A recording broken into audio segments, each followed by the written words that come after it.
right, ladies and gentlemen, welcome back to another episode of the Natty News Daily podcast. This is James, and I am joined today by probably one of my favorite people in the industry, none other than Lee Kemp.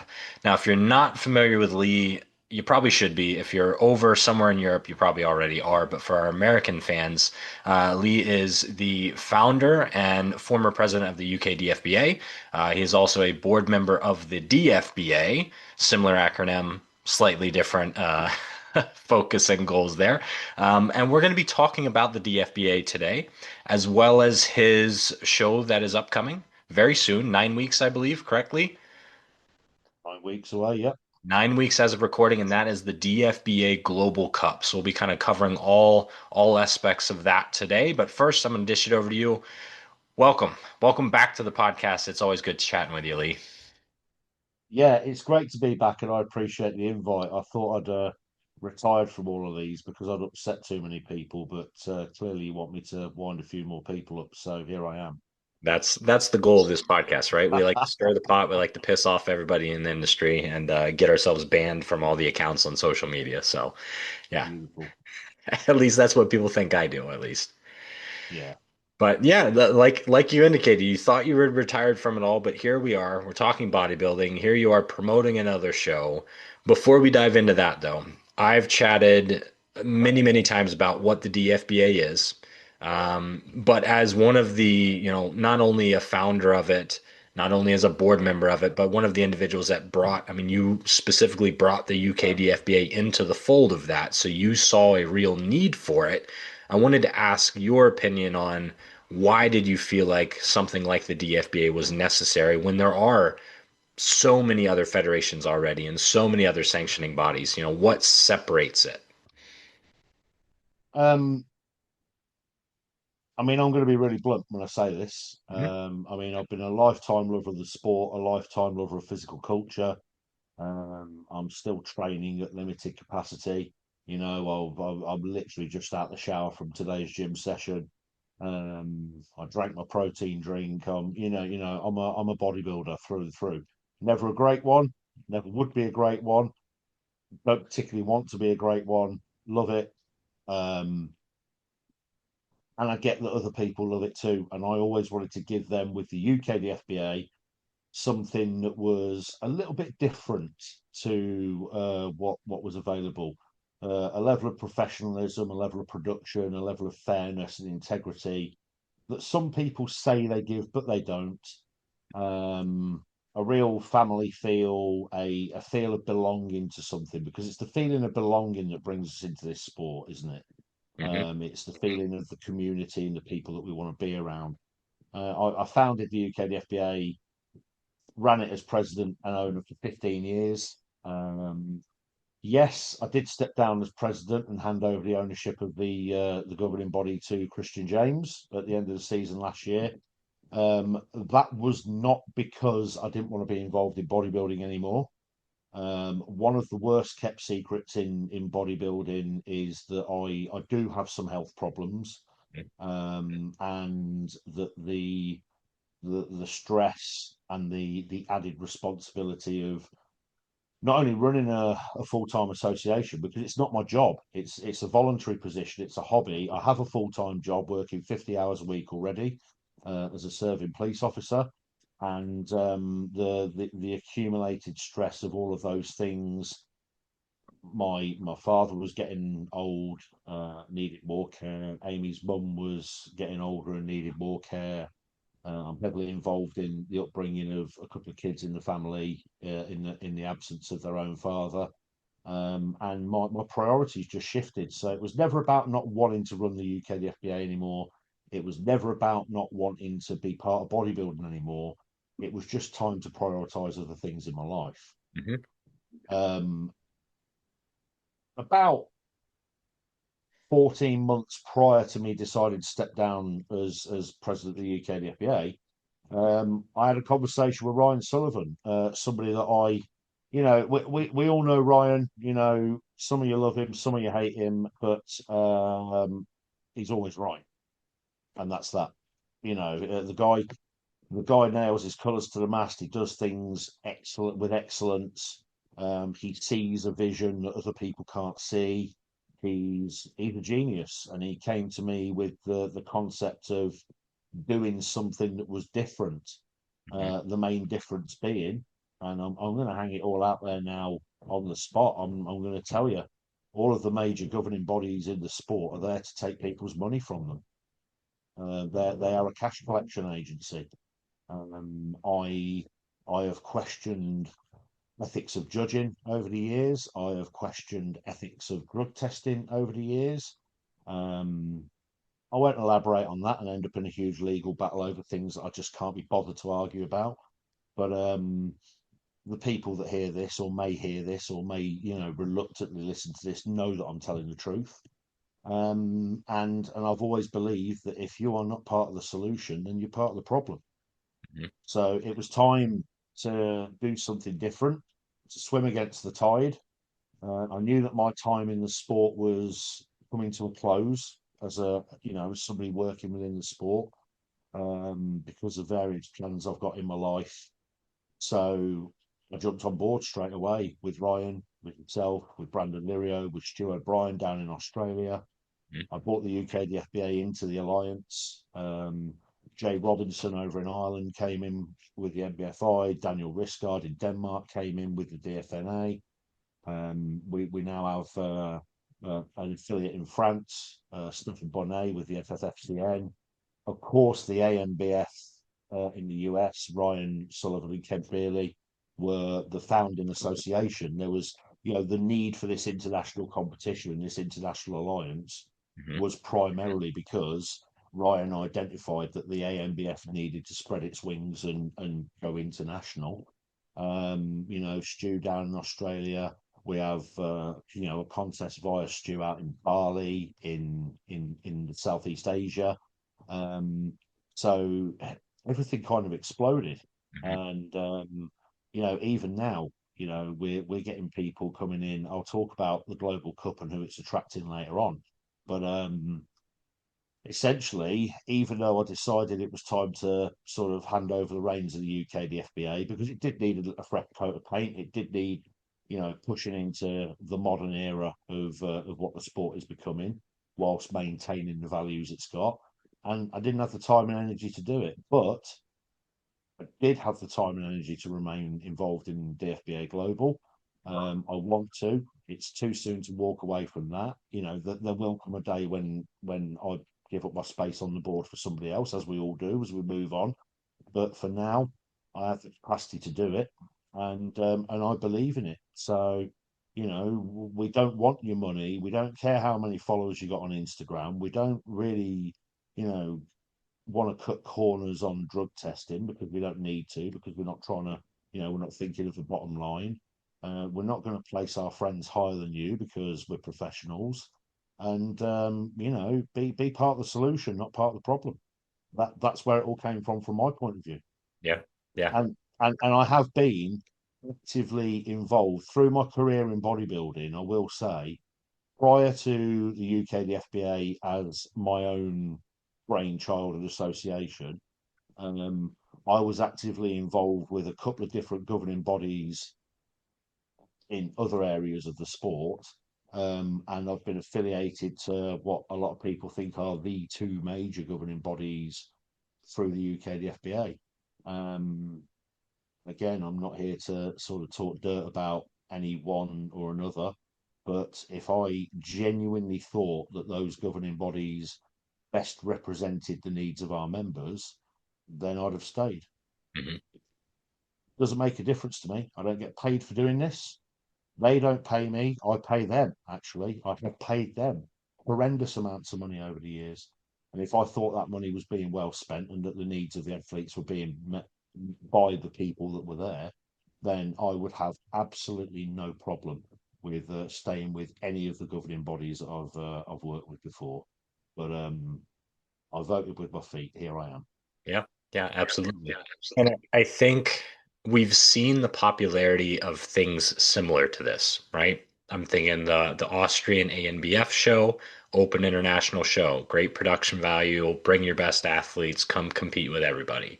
AJ's new NBW International, while it is a UK DFBA show, open international show for, for people outside of the UK to come in. Same thing, vastly popular. Mr. America in the States, vastly popular. People want to see high level of competition on big stages with good production. And that's, like you said, that's all the DFBA is. It's not, you got to come through us and go through this pipeline and that. It's, yes, we have our affiliates, but if, and you put out this on the post yesterday that you put up about the Global Cup, if you don't have an affiliating body in your country, email us, apply, because we want the best of the best on the stage. That's the entire reason we did this whole thing, was so that we could finally see, this guy from the US and that guy from Australia that have never competed against each other. Let's make it happen, or at least try to. One of my biggest bugbears about sport and a little bit, this is a little bit directed towards the athletes now, who I've got nothing but the ultimate respect for if they conduct themselves properly. I've been one, I've coached them, I've judged them, I've sponsored them. I've taken care of those guys for 15, the whole 15 years I was part of the UK DFBA. But we have this kind of culture, and what people don't know is my promotional experience isn't limited to bodybuilding. I'm also actively involved in the promotion of martial arts events because martial arts has been my dual sort of love for all these years. I coach martial arts still, and I was also in the sports entertainment business for a while. I was a pro wrestling promoter, and everywhere you go, the culture is quite similar, and that is that the participants in the business, whether it's martial arts, bodybuilding, pro wrestling, they will bite their tongue and hold back on speaking out against people doing wrong to them because they think that that's going to cost them an opportunity. Mhm. More often than not, that's an opportunity they were never going to have in the first place. They're just hanging on to this carrot that's being dangled in front of them. So, for example, I've called out the credibility of a popular form of drug testing. There's an athlete, let's just say an athlete, who fell foul of that form of drug testing, which isn't accurate, isn't reliable, and was removed from a contest that they travelled a long, long way to go to and spent a lot of time and money preparing for. They were removed because of basically a flip of a coin based on a very unreliable form of drug testing that is tantamount to basically fraud because it shouldn't even be used. It's not reliable. Um, that athlete is still planning to support the governing body that did that to them. Hmm. That athlete is still planning to support that governing body by sending their own athletes that they coach to compete with that governing body. Yep. Why? Why would you do that? Why? Not only are you're standing up for something that's essentially wrong in the sport, you're also leading other people to the same fate. Hmm. But it's all done because they've got the most followers on Instagram, and that's where everybody thinks you have to go to be declared the best in the world. It isn't. Hmm. It isn't. I could speak about the UK in particular, where there are a number of athletes, usually amateur athletes as opposed to professionals, who will use the declaration on their social media. I am number 2 in the world. I am second best in the world. When in actual fact, that person competed at national level, came fifth or sixth. Hmm. But because some governing bodies are only interested in how many people they can get into the show, they don't just invite the best of the best. They say if you place top 5 in the nationals, you can go compete in the world. And then nobody turns up to the world, and the people that don't do turn up aren't that good. So the person that's fifth at national level gets a second place medal at a world championship, and now they're telling people they're second in the world. Yep. Well, they're not, are they? No. They're not. It's a house of cards. It's a house of cards. I mean, I'm gonna ask you a question now, James, and um, I have an analogy, but it's a very British analogy, and I know that some people in the States are going to watch this with great interest. So I want to Americanize my analogy. Okay. So the sport of what we call American football, you call it football, Hmm. because we call soccer football here in the UK. You call it soccer. But so what we call American football. Um, who was the first established American football team ever? Do you know your history in the No, game? I don't follow it that closely. Nope. Okay. What about baseball, ice hockey? Is there an original team that you can think of, an OG team, basketball, anything? So hockey, you had the original six. I'm thinking so. Okay. Boston Bruins were one of the six, if I'm speaking correctly, I believe, which kind of jumps out. I believe Chicago was one of the first of the six as well, and there, probably four others that I'm forgetting who they were. Okay. So those original six teams, are any of those original six teams still the best team in the leagues now? Hmm. I It mean, you said Boston Bruins, so from what I know, the Bruins are pretty good as far as I'm led to believe, but I'm being told this by people from Boston, so Well, they there may be fluctuate. points. That's the thing, and I think this is probably what the point that you're trying to make. It fluctuates The yearly. point I'm trying to make. Teams that one year So were terrible win the Stanley Cup the next year. right, so in England we have like what we call football, soccer, Mhm. association football is the full name for it in this country, but we just call it football here. Um, and the first two teams that were ever formed as part of a formal football league in this country were Burnley and Blackburn, I believe, two very small towns up in the northwest of England. Mhm. And I've always told people just because Burnley and Blackburn were the first two teams ever formed, it doesn't mean they're the best. Mhm. And I think there's a massive culture within the sport of bodybuilding, especially, that just because something's been around the longest, and the people that say they've been around the longest are actually not the people that have been around the longest. This is another thing. It's all social media, it's smoke and mirrors. Because the people that have been around the longest actually changed their name 5 or 6 years into something else. So it looks like they've been around for less time, but they were called something else for 5, 6 years before. But the Mhm. people who've had the same name from day one claim that they're the ones that have been around the longest, but and that's what they're trading on. Mhm. And another thing is, we lack now what I like to call a student of the game. If you really study the history of what you're doing, of your culture, your sport, you know things about, we have rugby football here, Mhm. rugby for short. Little bit of trivia. It was invented in a town called Rugby. That's why it's called rugby football. For you guys in the States that may not know that. And We have rugby football here. So everybody that follows rugby knows why it's called rugby, and they know how the first ever game of rugby was played Mhm. because it was quite a funny situation that there was a soccer game going on a field in the town of Rugby, and one of the players had had enough, so he sat on the ball and said, "That's it, we're not. I've had enough of the game." And they told him, it was a school game, and they told him his name was William Webb Ellis. They said to him, "Get off that ball and carry on playing." So he got off the ball, and the ball had deflated because he sat on it. So he picked the ball up and ran with it. That's how rugby football was invented.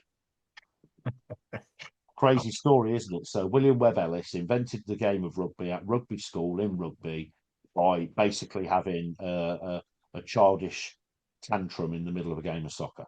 Mhm. So that's a bit of sports trivia. So if people know why the sport or why certain governing bodies within the sport were invented in the first place, and I'm not going to go into the full history lesson today because it's going to take hours. Mhm. But if people actually knew the truth about where the sport had come from, they would view it very differently.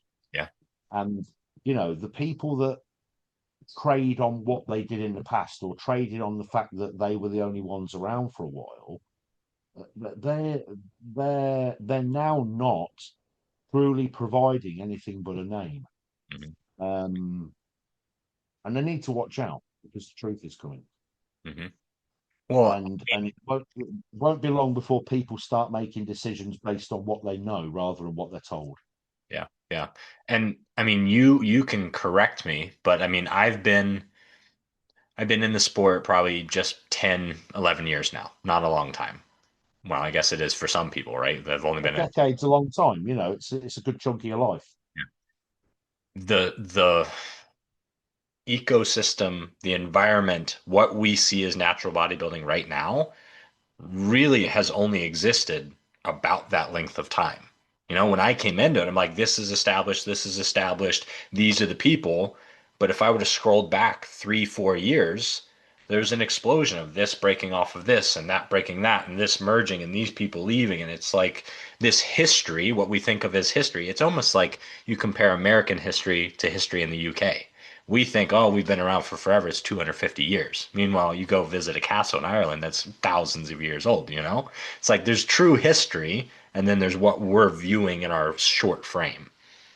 Yeah, and for the most part, that is because the sport of natural bodybuilding has begun to draw a younger demographic Hmm.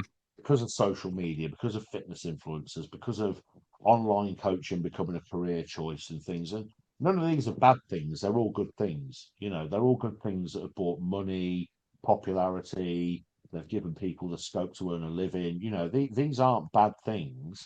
But the problem is, you've now got, and I don't mean to offend anybody when I say this, and I hope that anybody with a fair level of intelligence will understand what I mean.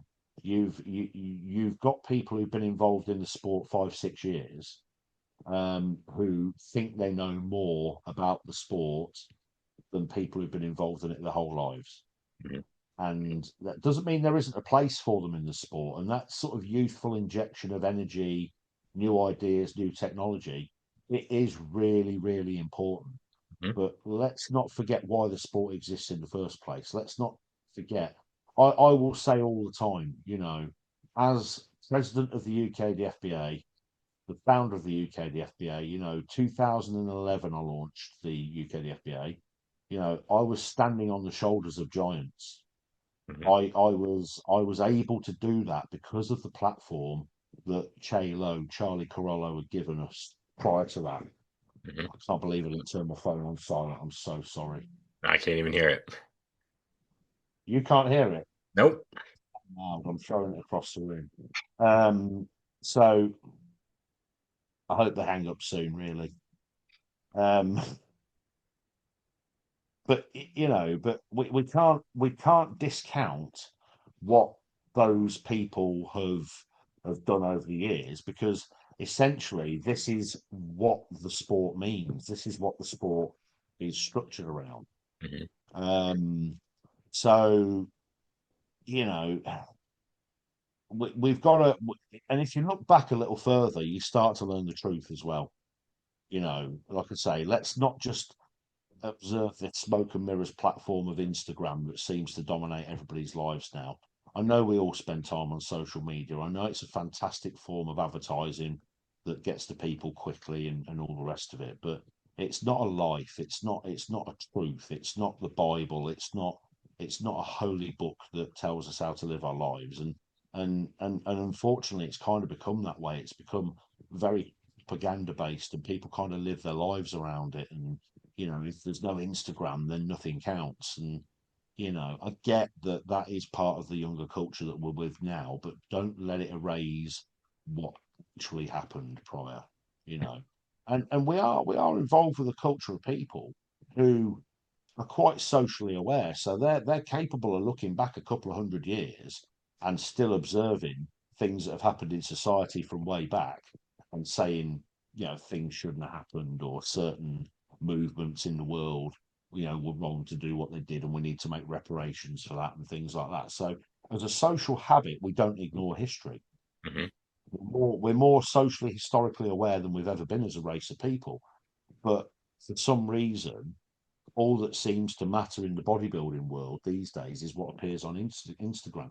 Yeah. And like I say, I'm kind of going around the houses a little bit and going off on a rant, but um, you know, a lot of people are misreading what they think are the opportunities they're being given in the sport. And you know, again, I know that my time in working in the governance and officiating in the sport is going to come to an end one day. And I've always wanted to do the very best for the athletes without lining my pocket, without trying to make myself famous, without trying to gather followers on social media. I'm not interested in any of that. I wanted to give something back to the sport that had given so much to me, and to try and make things right and be part of the solution is my parting gift to the sport. Mhm. If DFBA Global becomes a thing that works and goes on for generations and gets some of the bad guys out of the business, or at least opens people's eyes to what they're doing, then it's great. If it genuinely doesn't work because there's no cultural need for it, then I can wash my hands of it and say I did everything that I could to try and make this culture and this sport better for people before I stopped trying. Hmm. Yeah. And I think that legacy that you were talking about of giving back and actually truly supporting your athletes, any prior UK DFBA athlete or current would attest to that. And I've seen it just in the fact that, talking with some of those athletes, seeing the way that you travel with an entire team internationally. And I know the finances that's not all coming out of their pocket, that's coming out of the federation. And that's something that you stand for, which you'd be hard pressed to find many other federations that are paying for 10 plus athletes to travel international. Because I've looked at those costs and it's not cheap for one person to do it. So Well, that's. my record is 19 fully funded athletes to the States, Mhm. which I didn't quite have enough money to pay for, but it was 2019 and I wanted to send 19.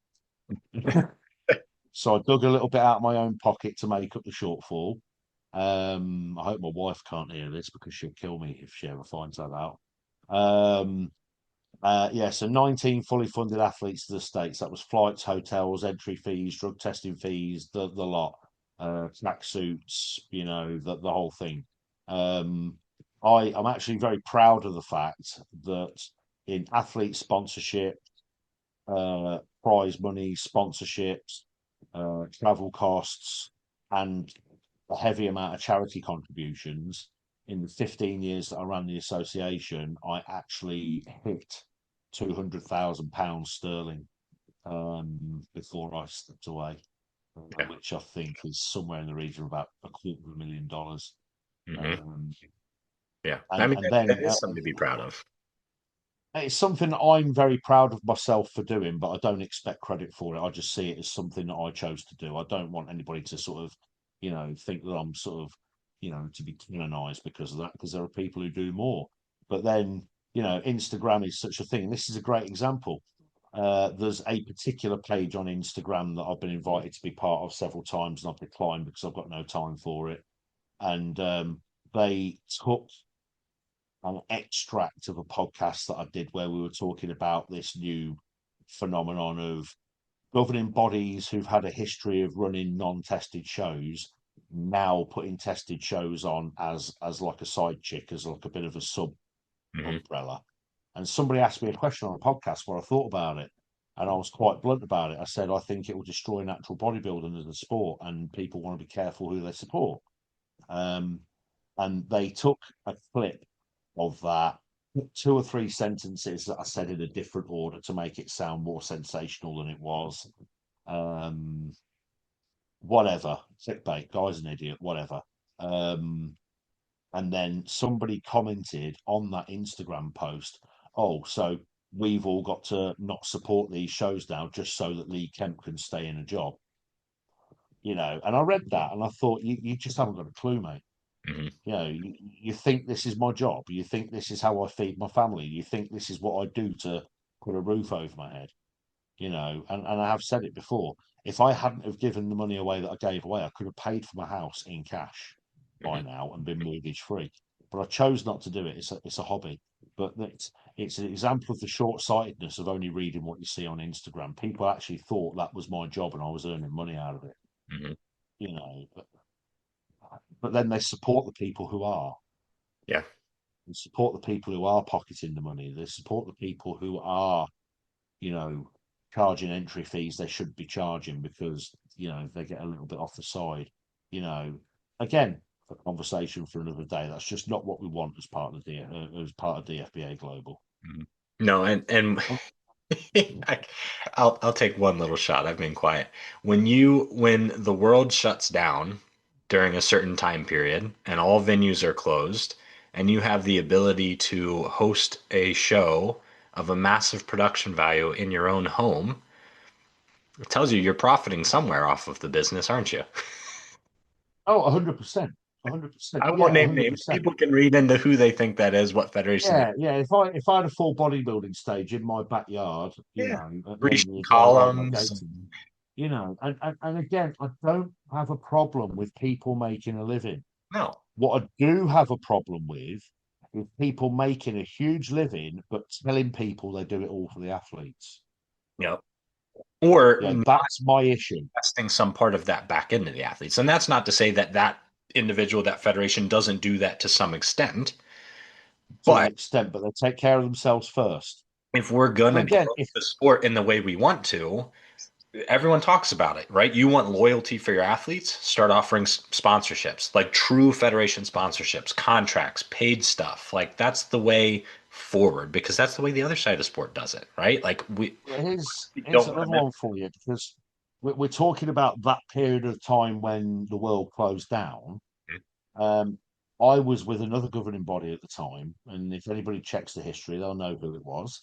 And I was able to put a contest on under fairly strict measures with the COVID protocols that were set by the government, whether you like them or not. I wasn't allowed to have an audience there. It was athletes and coaches only. I live streamed it for free. I didn't up my entry fees. I didn't charge the coaches for a coach's pass. Um, I was very lucky that the supplement company that we were with at the time maintained our sponsorship, and Mhm, we managed to run a show that we broke even on, so the athletes had something. There was mhm. no pro show, no prize money, but the athletes had something. And I was actually told by the governing body, bearing in mind, this is the same governing body that told me to stop sponsoring teams because the other international affiliates were getting complaints from their athletes. Lee pays for his guys. Why don't you pay for us? And I got told to stop doing it to stop making other people look bad. Mhm. In 2020, when I promoted that show, I was also told don't promote this show because it's going to make everybody else look bad for not running their shows. And the reason everybody else didn't run their shows isn't because they couldn't, because venues were open at the end of the season, October, November time. People could travel within reason. People did had adapted to have access to equipment to train and stuff like that. Home gyms exploded. A lot of people who were gym owners were still able to train because it was their own gym. So the reason that a lot of people didn't promote shows at that time was because they weren't going to make a profit from the audience. Yep. And I got told that I was making everybody look bad. Now, there was one governing body that put their major end of year show on that year, and it is somebody that you kind of alluded to before that's making a great living out of the sport. Um, they did put their show on at the end of the year, and I know that they didn't make any money out of it. So fair play to them. That is one occasion when I believe they have given back to the athletes by giving them that end of year show. But yeah, on the whole, people just want to fill their pockets, don't they? And it is what it is. We all need to wake up and see it. But yeah, so that brings us on to the Global Cup. Yeah. Yeah. So I would imagine all those things we talked about, what people have expected to come from the UKDFBA and you and your shows, and not only the UKDFBA, but running the European Championships, being a mentor to other individuals that have run the European Championships. Is that safe to say we can have expectations of that level of quality at the DFBA Global Cup, right? More Okay. because I now don't have the distraction of running another association. Hmm. I'm able to focus on this. So that personal touch, that professional touch, that eye for detail, will be there more than it ever was. Yes, I've sort of mentored people who've opened up to promote at international level. I promoted the World Championships in 2023 in Europe. I know what international athletes need and don't need at a contest. Um, I know to the best of my abilities what I need to do to make it a good event. And they'll have that at the Global Cup. We've got a pretty good uptake already. I believe 6 different countries at the moment. The United Kingdom, of course, Denmark, France, and then we are expecting some Irish athletes in who are yet to get their entries in. But then athletes of 3 non-affiliated countries. We have the full blessing of Brent Breitenstein of the GmbF in Germany, who has opened the contest up to any of his members that want to compete.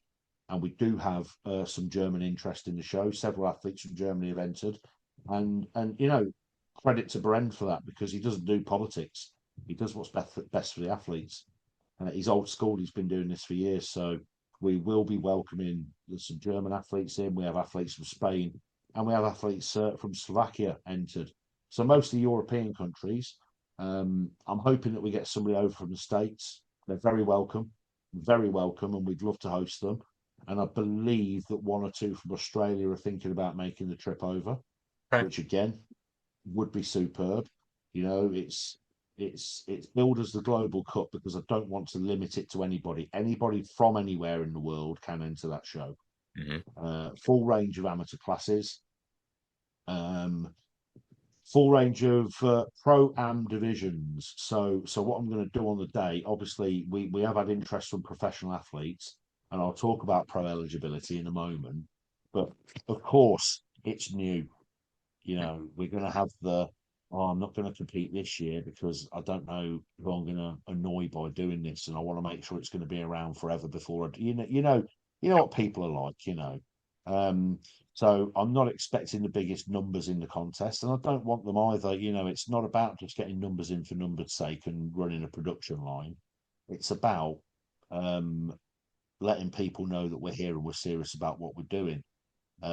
So yes, we have got a range of pro classes. We have got athletes entered into most of those classes.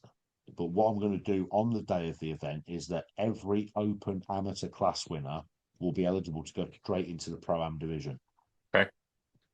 They're advertised as pro-am divisions because if you don't want to remain competing as a professional after that contest, you don't have to. Hmm. It's not a commitment to take a pro card. This is another bugbear of mine in the sport.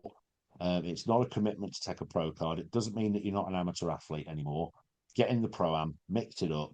There'll be some cash prizes. Again, not the biggest cash prizes in the sport, but you can travel 6,000 miles from the UK to a world championship and win a world championship and get less money than your plane ticket cost you. Hmm. So, we don't do this for the money. We don't do this for prize money. We do this for elite level competition. So, yeah, full range of pro-am divisions. Any athletes who are professionals anywhere else can enter those pro-am divisions straight in. And here's the kicker. And I've always said, put your money where your mouth is. If you want to prove a point, prove it by doing it. So any professional athlete from any credible association, I don't need to reel them all off now. We know which ones are credible and which ones are not. If you have a pro card with that association, then all you have to do is pay a registration fee to my show. I don't want pro memberships. Yeah. Don't want them. Yep. That's not the point. I want the athletes in the shows competing where they want to compete. If you have won pro status with any of our affiliated governing bodies, so if you've won your pro status with UK DFBA, NBA Australia, NBFI Ireland, AMBF in America, DFNA in Denmark, FFFCN in France, and you want to compete as a professional in DFBA global events, there's no DFBA pro card to pay for. You just continue paying a membership to your own governing body. Because one of the things that annoyed me so much over the years was that as soon as an athlete from the UK turned pro, they belonged to some company in America. No, it's not happening here. Yep. It's not happening Yep. here. The individual countries' governing bodies will remain autonomy over their own athletes and over and athletes don't have to buy. Oh, I've got a pro card with this association, got a pro card with that association, got a pro card. These are not badges of honor. These are bills. These are bills that you have to pay every year. So as long as you are a certified professional athlete who is qualified to compete at professional level through a credible event, you are welcome to enter our pro shows. End of story. Mhm. So that's where we are. And to circle Um, back a little bit, because we've had this discussion as a board, as a group, and each federation can, have their own discussions about this. But for that individual that is an amateur that wants to compete, but saying like, well, you're saying I can compete as a pro if I win, but when I leave this show, what does that leave me with? At least within the federations that are affiliating with the DFBA, that pro card win is then, offered a pro card within their host federation, correct? Yeah. And then the beauty of this, and the beauty of this is there are certain governing bodies around the world who will say, I mean, there's one that thinks they're holier than everybody else and they won't do this. But most people will say, if you are a professional athlete with a credible governing body, which all of our affiliates are, Mhm. then you are eligible to take a pro membership with us. Yep. So it opens up your options hugely. You can go compete wherever you want to, Mhm. apart from the one place where you have to be super special, apparently. But you know what I'm saying. Yep. So this isn't about making money. This is about. I hope I cover the cost of the contest because I don't want to lose money. But you know anything that contest generates in terms of a profit will be getting stuffed into envelopes and being given to the pro-am winners. I will leave that room the poorest man in the building. The judges will get paid for being there. The trade stands will sell some stuff. The photographer will make money. The spray tanner will make money. The guy that promoted the contest will leave with zero because that's my promise. That's my put my money where my mouth is. If you're trying to say this is what needs to happen, then do it. Which is essentially why I've chosen to. I finished last year by saying I'm done with promoting bodybuilding contests. I'll be on the board of the DFBA. I'll consult, I'll help, I'll do whatever I can, but I'm done with promoting bodybuilding contests. But what if we're trying to spread a message, then what exactly am I here expecting? Do I expect somebody else to come along and promote the contest? Mhm. Do I expect somebody else to take the financial risk based on my idea? So this is me now. This is me one and done as a contest promoter because I'm going to do this to say, right, the ball is rolling now. We're off and running. The contest exists. Who wants it next? We can move it to all the affiliate countries. Anybody can promote it who wants to promote it. But one thing I reasonably cannot expect people to do is say, I've had this great idea about this governing body that needs to exist, but you've got to run the contest. Yeah. That's hypocritical, isn't it? Mhm. So again, it's part of my sort of personal code of ethics that I want to get the ball rolling because I want to set the example that it can be done. Yeah, absolutely. It's proof of concept, and then it becomes a standalone show that's rotated throughout the alliance federations, which will continue to grow. But you can Yes, then expect, here's the standard that we've created. There'll be carryover from year to year. It's going to move, but it's still this show. It's still this standard of production. It's still these awards. This is the format and the template that we're yeah. going from. And This is it. This works. This is now a name that people recognise and they want to be part of. Mhm. And it may not move to another country.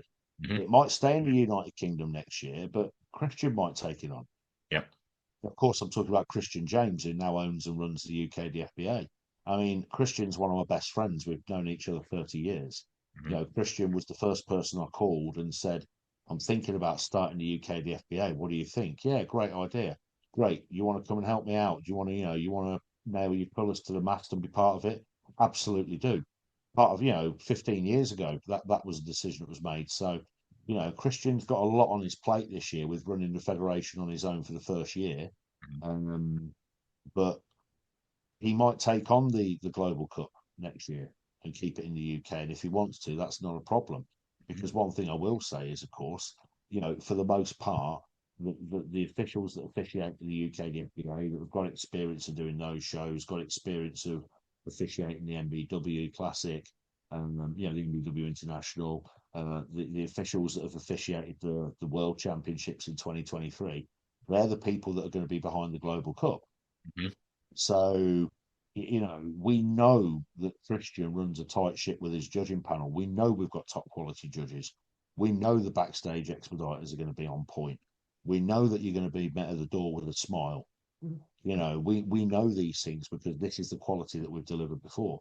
So if we choose to stay in the UK with the contest because of the promoter that wants to take it on, Christian may choose not to. AJ might want to add it to his portfolio next year because AJ works closely with the UK DFBA, but Natural Bodybuilding Worldwide is his own brand. It sponsors of this event too. So, does Natural Bodybuilding Worldwide want to host the DFBA Global Cup next year? Again, the options are available. It's not about me owning something and deciding where it goes. The best person can have it. Yep. Yep. If the Global Cup wants to be in France next year, if the Global Cup wants to be in Ireland, in Denmark, if we get a new country on board that has a track record of running high quality international shows, they can take it. Absolutely. Absolutely. This And is just me putting it out there and saying this contest now exists. This is not a risk anymore. This is not a gamble for you to take. I'm handing you a formula that works. This is what people want to do. mhm. Let's go. Yeah, and what it does is twofold. One, it's exciting. It's a show that now, if you can't reach it, say Australia, it's a hike. It's a hike to get really from Australia to anywhere. But if now all of a sudden that's rotated to somewhere in, Asia, somewhere in Australia, Indonesia, now those athletes have the opportunity to compete without as much financial risk themselves because we know that, you're going to go into debt, and it just provides more opportunities to reach that large stage, which I mean, I literally just recorded this podcast with Brandon talking about, why is it that the expectation is that the best athletes have to come to the US? That's unfair. As a US athlete, awesome, cool. I get to, drive a couple hours, maybe take a short flight. But for the Australians, for, UK, I looked at getting over there. Depending on where you're at, like it's not simple. So you move this around and now you're providing a large stage with great production to as many athletes as you can, and maybe you don't make it 1 year, but the next year it's in the country over from you where it's in your host country. Exactly. Yeah. I mean, a couple of years ago, there was a big battle in a major show that was quite heavily covered by Natty News Daily, um, which I actually, I mean, I spoke to you, Leroy, and Dan about this, and said, I don't really contribute much to Natty News Daily at that point in time, because it seemed to me to be very biased towards one association. Mhm. And that was something that I raised and something we spoke about like adults, but I didn't really say anything about it this time. But there was this big clash of titans billed for a show that was held in the States, and it was a guy from Germany versus a guy from Denmark. Mhm. And not only was it unnecessary for both of those guys to go to the States to test themselves against each other, the contest had already happened 2 weeks prior in Europe and nobody had paid attention to it. Mhm. They'd already competed against each other in Germany 2 weeks before. Yeah. Yet when they came to America to do it in a certain contest, all of a sudden it's the Clash of the Titans. Well, Mhm. that to me makes no sense. Um, and why does it have to be more special because it's being done in a high school theatre in America? And let's be honest, most contest venues in the States are high school theatres, aren't they? Yeah. They You absolutely know, are. Yeah. we know lots of people from all around the world that have won a world title at 3 o'clock in the morning in front of 25 people. Hmm. Yeah. You know, I could speak all day about my criticisms about the way things are done just to save a few pennies and more money in the promoter's pockets, but this conversation isn't about that. The standard of bodybuilding has the standard of natural bodybuilding is the same all over the world, and international travel is a thing now. Yeah. I mean, I will be going to Bali in October to support Stu O'Brien's Asia Pacific Championships. Yeah, that's a 12-hour flight for me. Mhm. But he flew to the States to support the Monster Mash last year. That was a 23-hour flight for him. Yeah. And in the States, certain people are saying they won't drive an hour. That show's too far away. I have to drive an hour to be there. And I'm not knocking the culture of that because you know, a country's culture is a country's culture, and I don't think you should speak out against it. It's none of my business. But you can't call yourself the best unless you're competing against the best. Yeah. And you can't say that if you want to be the best, you have to come to me. Yeah.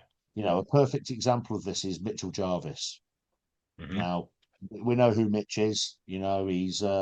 He's practically unbeatable in a lot of shows.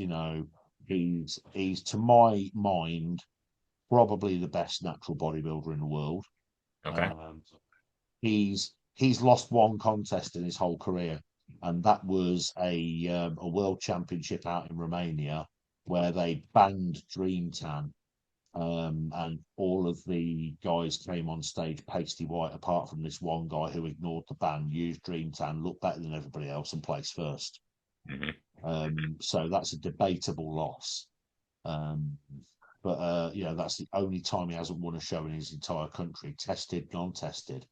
PNBA world champion in 2023, won our overall nationals on his first attempt as his first ever contest. He's won, and I'm not talking about NPC. I'm talking IFBB, the original IFBB pro status, 4 or 5 national titles in non-tested associations. And somebody actually said on a popular site, when's this guy going to come to America and test himself? And I said, he doesn't need to. You need to come here. He's the landlord. Hmm. He's the boss. He's the one that isn't getting beaten anywhere. Yeah. You want to test yourself against him, you come to him. Can you imagine getting a shot at a world title in boxing and telling the champion they've got to fly across the world to you? Doesn't happen. Yeah. So international travel's a thing. Hmm. And, the Global Cup might end up in the States one day. Yeah. Yeah. You Very know, we true. might we might end up with a major world level event in the States at some point soon, Mhm. which isn't an issue because we will come to it because we do want to be part of a good event Yes. wherever they are in the world. But the days of people from Europe, and I'm not saying this, there's no vested interest for me. The days of people from Europe spending a month's salary to travel for an entire day to compete in a high school theatre in front of a judging panel of local gym owners after undergoing imaginary drug testing are coming to an end Yeah. because I hear what people are saying. And the reason that the AMBF have got that fantastic show in Austria is because people are sick of traveling. Hmm. The reason that the DFNA in Denmark is exploding so much and their European championships are so successful is because people don't want to get on a plane and come to the States. Yeah. Not because they don't like the States. We all love the States. Everybody loves a big burger, don't they? I bought a cowboy hat one time. I've been on a rodeo horse. I love the American culture. It is one of the greatest, most, a nation full of people who are so proud of who they are. That US culture, that patriotism, everything that would make you say, God bless America. It's all fantastic. I love it. I've got no problem with the USA at all. But it is not worth traveling all that way for a contest that isn't worth competing in. Yeah.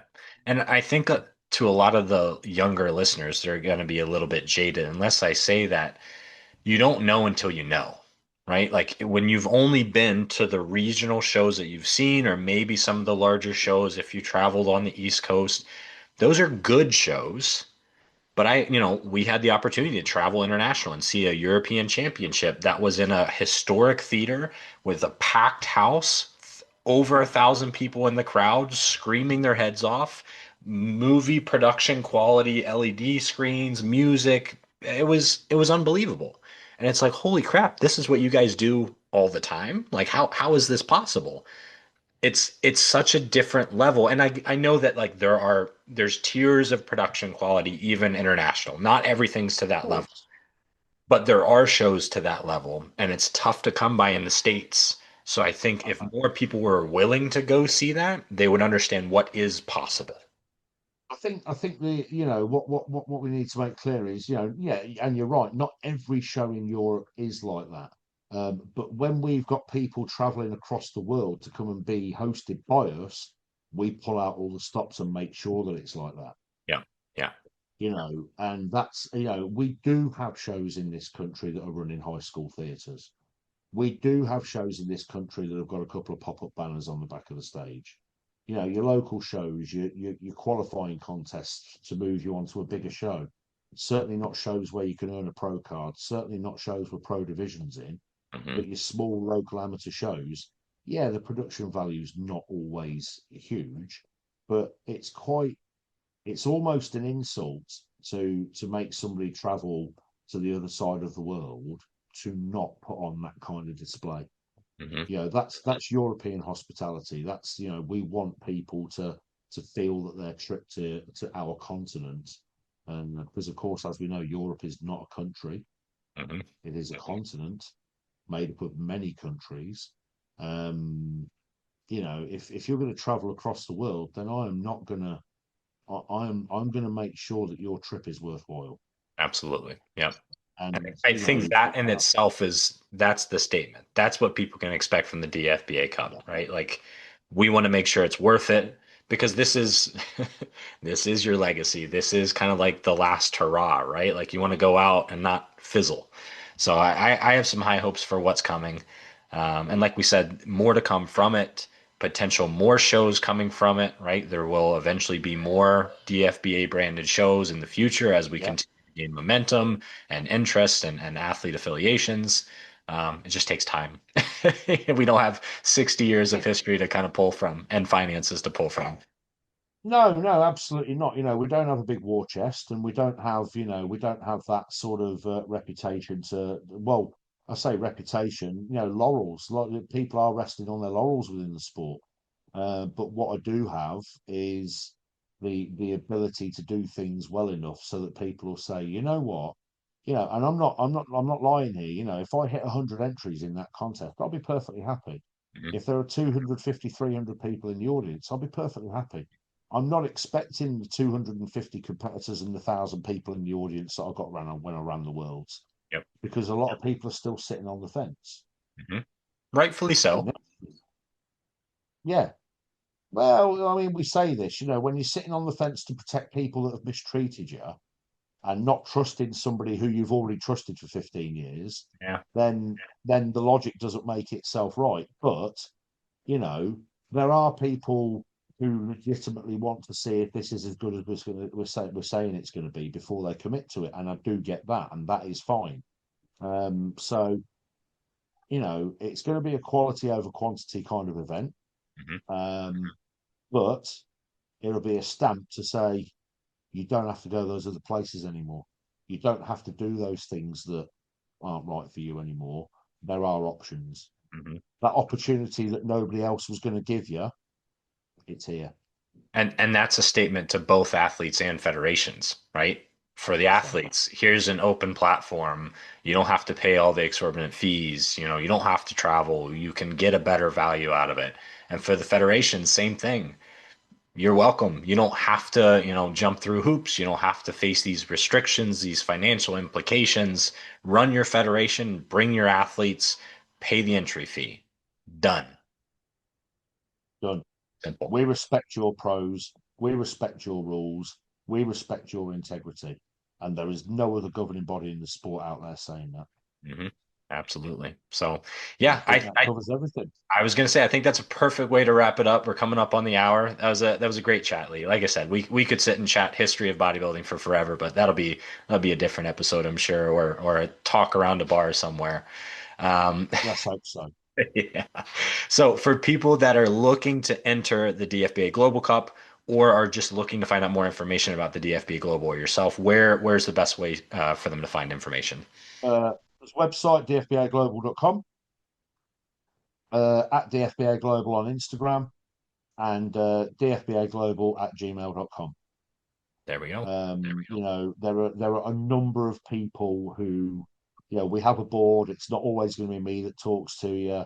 Any queries specifically for me will be passed to me by whoever reads the email. Um, Instagram messages as well. You know, we'll do our best to get back to those, or at least say, can you fire us an email so we can dish it out to whoever needs to answer it. Anybody who wants to know anything about the contest, anything wants to know anything about the alliance itself, anything. If anybody even wants to ask me a little piece of trivia or say, what did you mean in your podcast when you said that? Just fire me an email. I've got time to talk now. Yeah. Yeah. Well, I'm happy to hear that at least. So, all right, guys. Well, if you enjoyed this podcast, obviously give DFBA Global a follow, give the Global Cup a look if you're not already going to be going to it. And we appreciate your guys' support. We couldn't be doing this without you. So give this episode a like, subscribe, follow. They say ring the bell now. I don't know. There's all these things I'm supposed to be saying, but I will see you guys in the next episode.